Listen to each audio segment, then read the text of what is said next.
Bonjour mes chers élèves, j'espère que vous allez tous bien. Je suis très ravie de vous retrouver dans cette nouvelle vidéo qui fera l'objet de la lecture de l'unité 2, Amis, camarades, copains. Le texte qu'on va voir aujourd'hui s'intitule Le copain de Nicolas.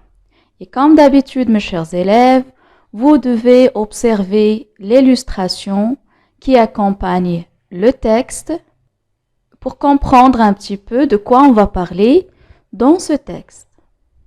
Alors, qu'est-ce que vous voyez sur l'image? Oui, on voit un grand bateau. C'est un grand bateau dont le nom est Princess of Manila.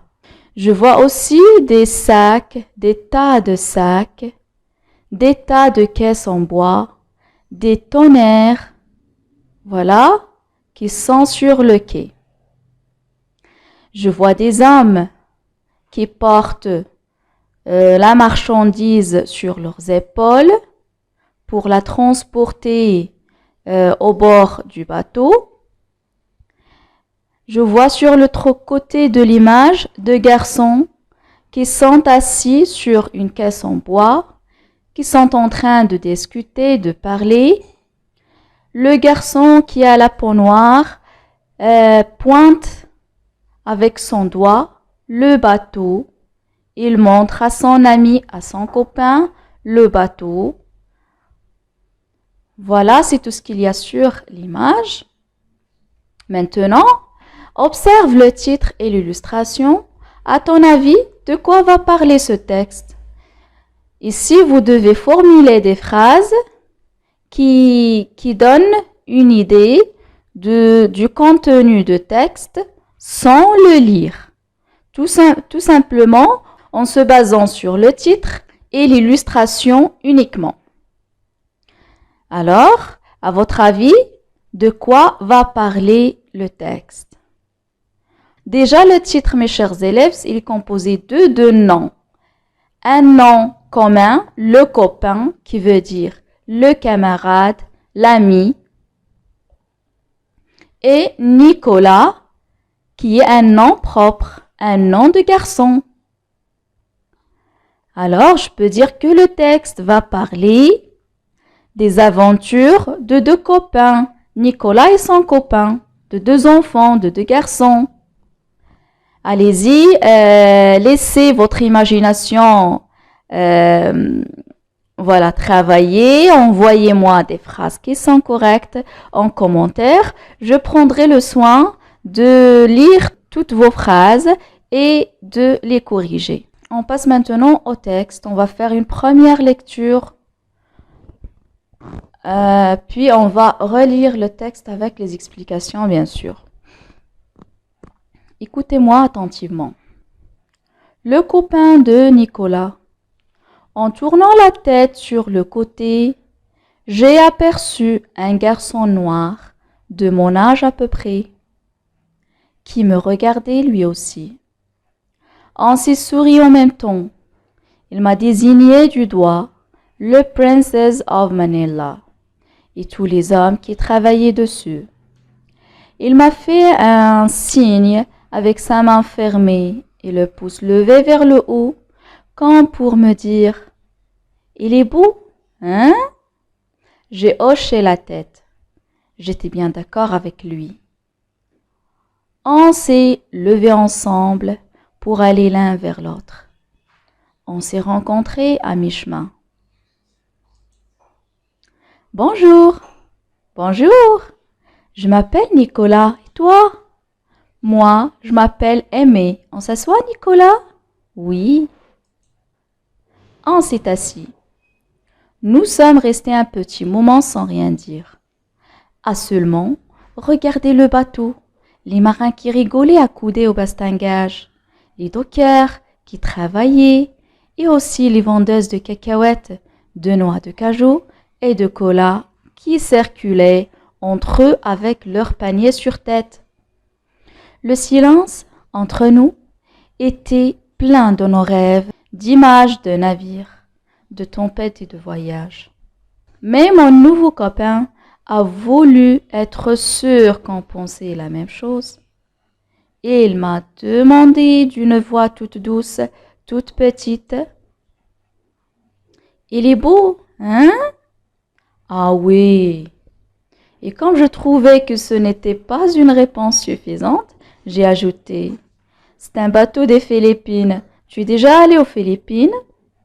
Non, jamais, mais un jour, j'irai. J'ai ri.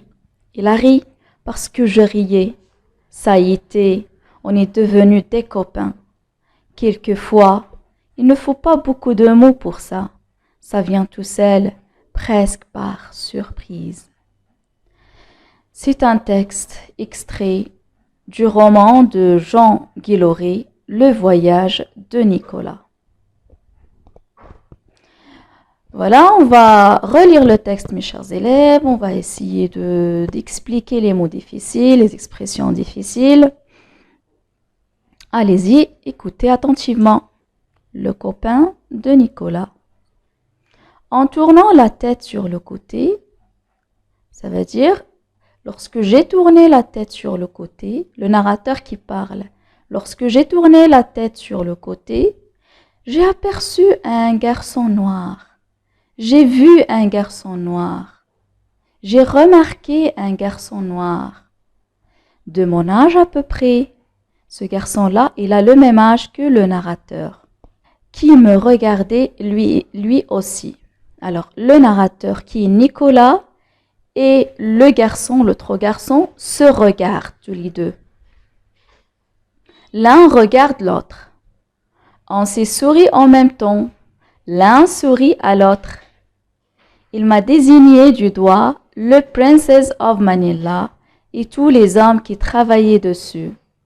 Alors, le garçon qui avait la peau noire montre à Nicolas le bateau et les hommes qui travaillaient.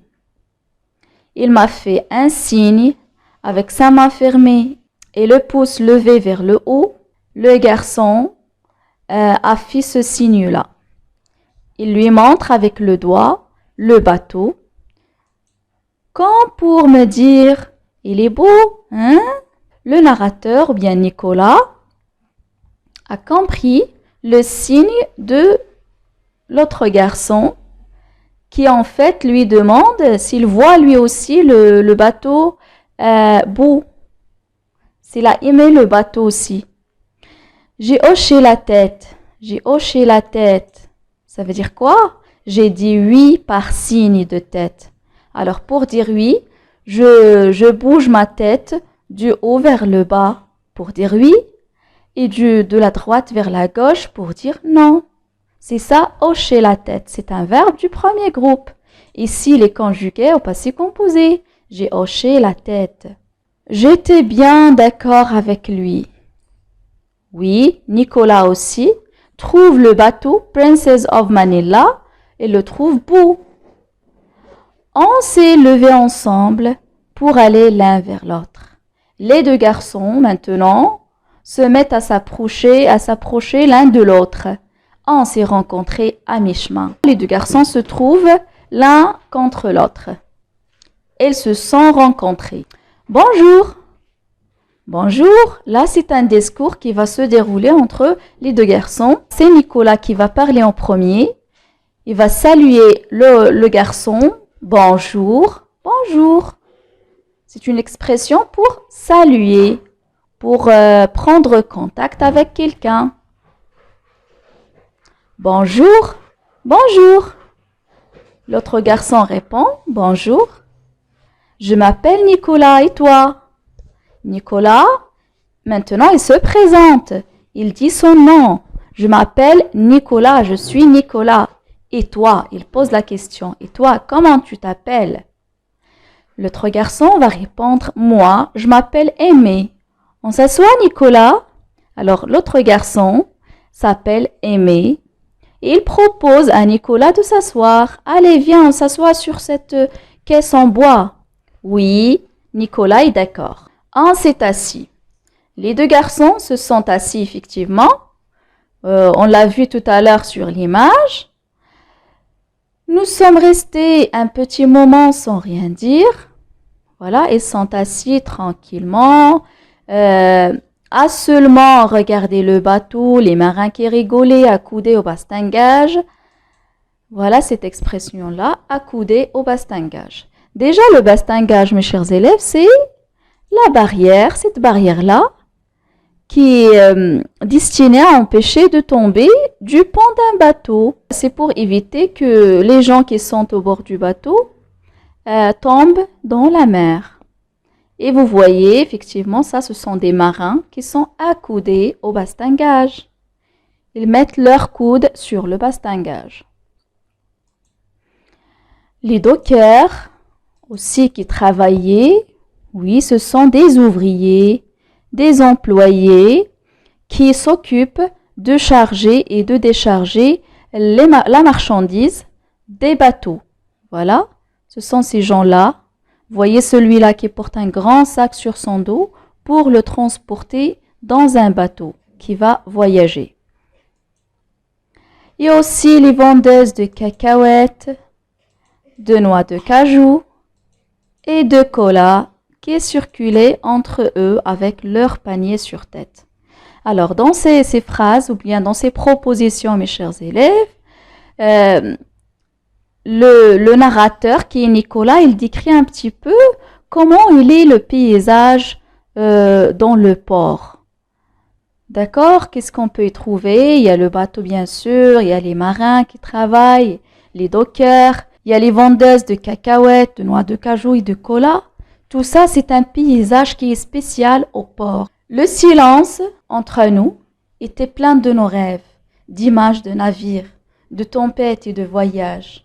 Dans cette phrase, on comprend très bien que Nicolas et son copain Aimé rêvent de prendre ou bien d'être à bord du bateau un jour, de voyager dans la mer, de rencontrer les tempêtes. C'est un rêve qui est mutuel entre les deux garçons. Mais mon nouveau copain a voulu être sûr qu'on pensait la même chose. Il m'a demandé d'une voix toute douce, toute petite. Alors, le copain de Nicolas, Aimé, maintenant, il va commencer une conversation avec Nicolas pour savoir est-ce qu'ils pensent la même chose, est-ce qu'ils ont les mêmes rêves. Il est beau, hein? Ici, Aimé demande à Nicolas s'il trouve lui aussi le bateau beau. Comment il va répondre Nicolas? Ah oui, il confirme que le bateau est vraiment beau. Et comme je trouvais que ce n'était pas une réponse suffisante, j'ai ajouté « C'est un bateau des Philippines.